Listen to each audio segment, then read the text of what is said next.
to present the 2014 Kelsey Theater Lifetime Achievement Award, Diana Maurer.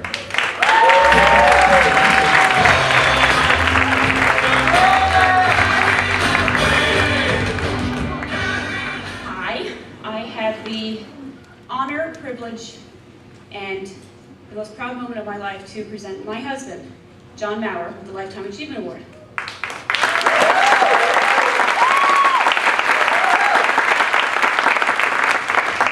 And I'll tell you, 5 minutes is not enough to tell you how amazing he is. A lot of you have worked with him.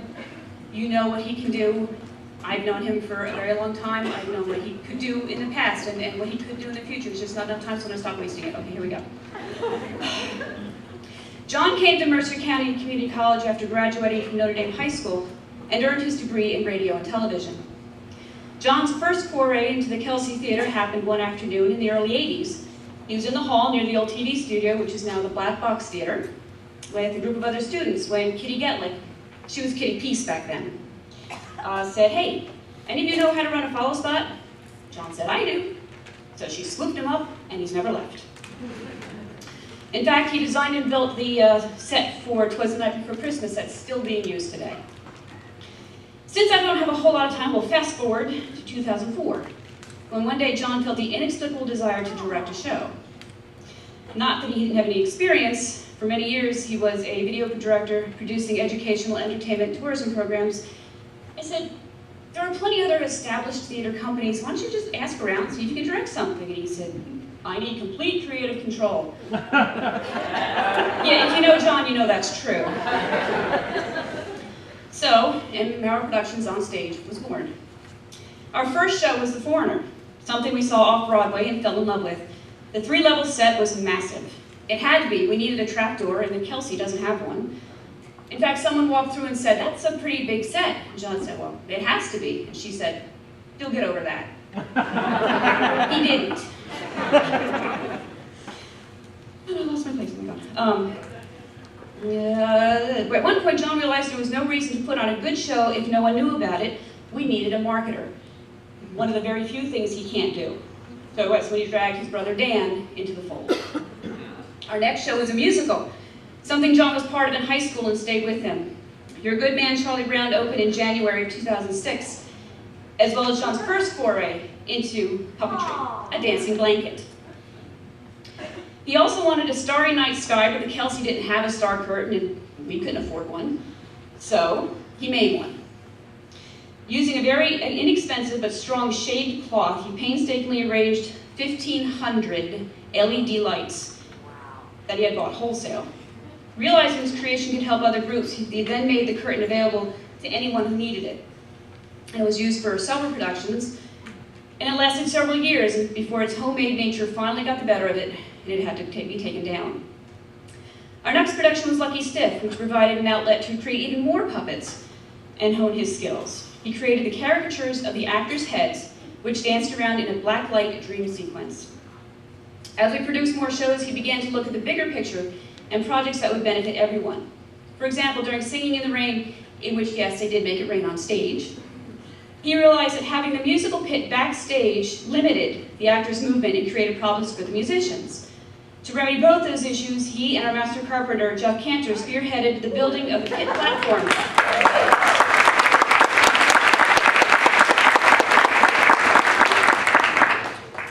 Now the musicians have a cozy little nest to perform in, and I know they love it. It's cozy up there. Pit has also become useful set piece for non-musicals when a tower or a high-rise was needed. For the 09-10 season, he was a set designer for Bugsy Malone Jr., and he and Jeff created a grand staircase, which was later used in Dirty Rotten Scoundrels. Over the years, the Kelsey has amassed a collection of drops that can be used in a variety of shows. Unfortunately, there was no catalog of these drops, and people were relegated to, didn't we have this something? So John helped organize a group of volunteers and spent a Saturday unfolding, photographing, measuring, and refolding all the drops. There's a catalog for all the drops that all the production companies can use.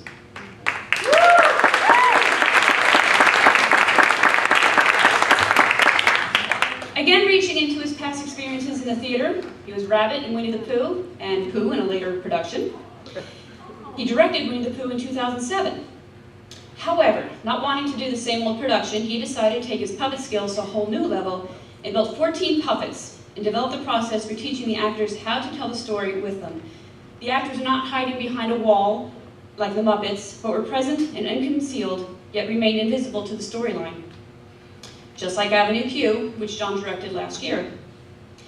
John's reputation as a puppet master garnered the attention of Jody Person, the director of the student production Voight-Sack, in which he made the fantasy creatures, including a sandworm, demons, and a monkey. He made the 3 adorable baby chicks in the Little Red Hen. They even move their eyes and their eyebrows and little ears. For the Pennington Players, he offered to create the undersea creatures for the award-winning Seussical the Musical. And ultimately, he built the 25-foot dragon in this year's Kelsey Award-nominated Shrek.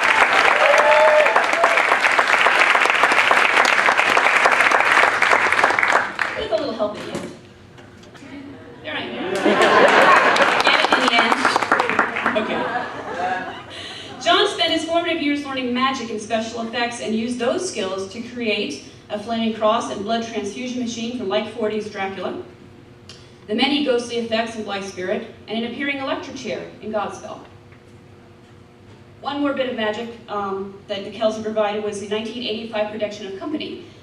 John was Paul in that production, and I ran follow spot way up there. I knew that one day I was going to marry him, and I did. Almost 22 years later, and 3 beautiful children, I'm extremely proud and happy to present to him, on behalf of the Kelsey Award Committee, the Lifetime Achievement Award.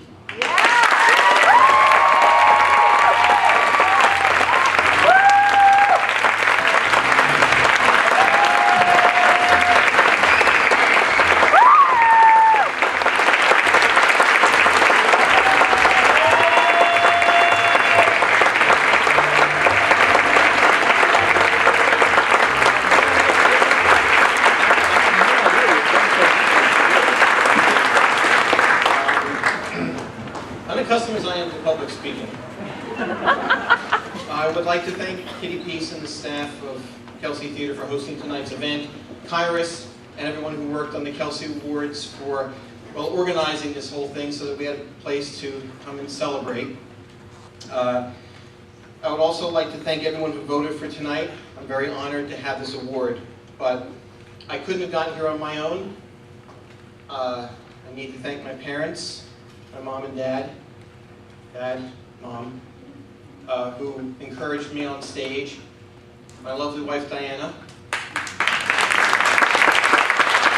and their 3 children, Stacy, Hunter, and Amanda, for putting up with all those hellish techniques. My brother, who kept pushing for us to be as good as our marketing said we were. The board of directors of Maurer Productions, both past and present, for volunteering and making everything that we do something to be proud of. And all those people who, throughout the years, said to me, hey, I think you can do that. Would you like to give it a try? Because all of us need that one person who believes in us and gives us that chance to do something and explore what we can be. And, well, for all those achievements and all those chances, thank you very much.